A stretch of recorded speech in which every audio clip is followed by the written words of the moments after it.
Brandon Aiyuk wanting out of San Francisco. I did not think in a million years the San Francisco 49ers at this late stage, first week of August, would entertain the idea of trading him. Now, entertaining the idea of trading him before draft, that makes sense. You trade for draft choices that you use on the spot, especially since you know where the draft choices are landing in the order because the draft is about to begin. That's the way it happens in most leagues, except if you're the NBA. Then you say, oh, we'll trade you for a 2034 first-round unprotected pick or whatever the hell they call it. Okay. But that's the way it works in the NFL. Because if you trade somebody now for somebody's draft choice later on, you have no idea. That draft choice could be worse than you think because you're trading him somebody good. Thus, the draft choices you get back will be made worse for you because of how good the guy you're trading away is. That's the way it normally works. When you trade somebody away in the middle of the season, or even less unheard of, at the outset of training camp, because you're right there. I mean, you're right there. You're a month away from the playing season.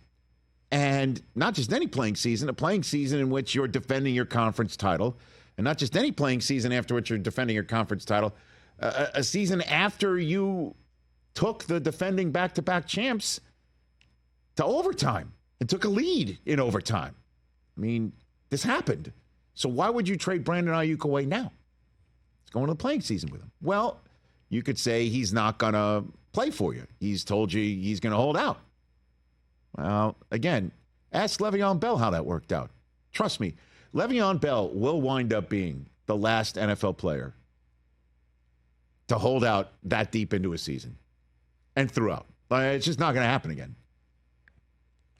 Now then, after I say something so definitively, I said they weren't trading Brandon Aiyuk. And ask anybody who covers the 49ers, they thought the same thing, including Matt Mayoko, who was the one from NBC Sports San Francisco, Bay Area, to first break the story last night that Aiyuk, not only are the Niners willing to trade him, but they've made deals with not one but two teams willing to acquire him. And now Aiyuk's just got to talk financial turkey with those teams, and the teams are the Browns, the Patriots, and on top of it, the Commanders were in on it, these conversations, and so are the Steelers. But they're out. Like Shark Tank, they've announced, I'm out. For whatever reason, maybe the draft compensation too steep, or Aiyuk's contract demands too steep. Commanders make sense because Aiyuk was the one, Jaden Daniels was the one who was FaceTiming with Aiyuk when Aiyuk first placed out into the social media ether that the Niners didn't want him anymore. That's the way he described it. And Jaden Daniels was a collegiate quarterback of his when they were in Arizona State together before Daniels wound up in LSU. Makes sense? And as for the Steelers, I mean, to salute. They are doing things and being aggressive in a way we haven't seen in quite some time. I mean, they are thinking outside the box up there in Western PA. But black and gold. Too much in terms of draft compensation or maybe monetary compensation. Who knows? Or it could have been who the Niners were asking back. Because this is what makes sense. When you trade somebody in training camp, normally, again, it's just we're getting him gone because he doesn't want to be here. We want volunteers, not hostages, or we really believe that he would hold out in the season, and we don't need it. We'll take the draft choices. That's it. But according to the reports that are out there, they're getting, if Aiyuk chooses the Browns, Amari Cooper back with the draft choices. And if he chooses the Patriots, they're getting Kendrick Bourne back, not just in a trade, but period. That's Bourne's played there. So he could plug and play, right? Correct. Seemingly. So they're getting players back. And if they get them in now, they can hit the ground as running as they possibly can in time for week 1 against the Jets on a Monday night. So, how's that for a plot twist? Oh, bum, bum, bum. So the question is where the Niners are basically like, we're out if you want to be out. If you want to stay in, let's talk about the contract that's on the table, I guess. How much better is the contract going to be offered from the Browns or the Patriots for Aiyuk compared to what the Niners are doing? They're basically letting him be a free agent right now, as long as the team that he's willing to take a contract from goes ahead and hits the compensation that they're willing to trade Aiyuk for. And it appears, certainly with the news that the Commanders were in and the Steelers were in and that they're out, that Aiyuk, I guess, has previously identified these teams. And these are the two who said yes to the Niners' liking.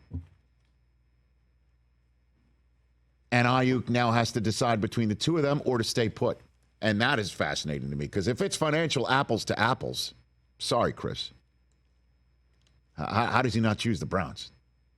Team that went to the playoffs last year, has Deshaun Watson as a quarterback. How do the Browns afford him? That's a very good question. I don't know. I mean, well, I guess if you get, well, hold on a second. How about this? You get Cooper's money off the books. I think they added an extra 5 to his 20. That's 25. Based from what I saw on Spot Track or Spotrack, I guess I should find out how you pronounce it. That I think it's Spot Track. That if you get Aiyuk now, it's 1 year for $14 million and change, and then you can then do a contract extension for future years. They'd actually and it's no dead cap on the Niners either for trading him now. So you could actually, based on that math alone, save money if you're the Browns. Because they still owe, Deshaun Watson. No, I understand what you're saying. $200 million. But that's already taken care of. That's already cap handled. May's on a rookie deal. But that's got nothing to do with it. You know what I mean? What I'm saying is that both teams clearly know how to handle it cap-wise, can absorb it cap-wise. Otherwise, they wouldn't have gone down this road. They know how much Aiyuk is probably asking for. Oh, yeah. Apples to apples. And I understand you'd want Aiyuk there in New England, Chris, because 1,000%. I understand you'd want him there. Yeah. Wanted him on draft night, Would you pay him top 5 wide receiver money? Yeah, why not? You got a quarterback on a rookie deal. This is what we're talking about all the time. This is how the 49ers, his current team, has been able to stockpile a super team around the 7th round pick, because you got him on a rookie deal. And that's what the Patriots have right now. Got to take advantage of that. Got to surround him with superstars. Yeah, I get it. I just don't know. I mean, we all agree it's going to be a long year in New England. It'll be a tough year. Yeah, It'll be a difficult year. It'll be a frustrating year. It could be a potentially surprisingly unfrustrating year. I got it. I understand that. Or you can go to Cleveland, and be the number one guy there with a stout running game and a coach of the year 2-time now. The current reigning coach of the year who took over the play calling, or you go to New England where it's completely fresh and new and you're going to break in a new rookie quarterback at some point eventually. And then, of course, now that it's out there, what about the team? You better get this done now if you're one of those teams, because how do you think Amari Cooper's handling it today? Yeah, I saw a report that Kendrick Bourne wasn't practicing today. Well, interestingly enough, Gerard Mayo was asked about this. I don't know when Kevin Stefanski's slated to speak today or if he is. I'm told that Kyle Shanahan is speaking with the media after the Niners practice, which ends after we're off the air. Mayo was asked about the trade rumors for Aiyuk today. I know, what all of you guys want to know. One thing I did learn from Bill is I don't talk about players on other teams. So just let me go ahead and say that now. But I remember as a player, I appreciated that. I appreciated that the only opinions that mattered were inside the walls. And so I'm still trying to apply that now going forward. Can you confirm at all that there's, talks ongoing? Look, I'll be honest with you. That's more of an Elliott question. Right now I'm just focused on the guys out here, the New England Patriots. Good answer. Attaboy, coach. Good answer. Great job. He's really good at this, I think. He learned from the best. Well, I mean, the best wouldn't have given you any answer. I don't know. They're just getting ready for practice. They'll be out there. I mean, 21st century. It would have led to a Bill Belichick press conference moment, that's for sure. But then he was asked about what about Bourne? Certainly, since he's just like he remembers as a player the most important, thoughts on the matter and opinions were within the building. Well, what did he say anything to Bourne? Honestly, I did talk to him this morning, and it was a good conversation. And once again, I feel like the story is so much further along than anything else. I just wanted to make sure we cleared the air. And I do believe in being transparent with the players and really just setting those guys at ease. I mean, he spoke to him. So there's that. And for the 49ers, man, I if they can get one of these two guys back, listen, with all due respect to Kendrick Bourne, I'll take Amari Cooper. Yeah, I get that. I'll take him.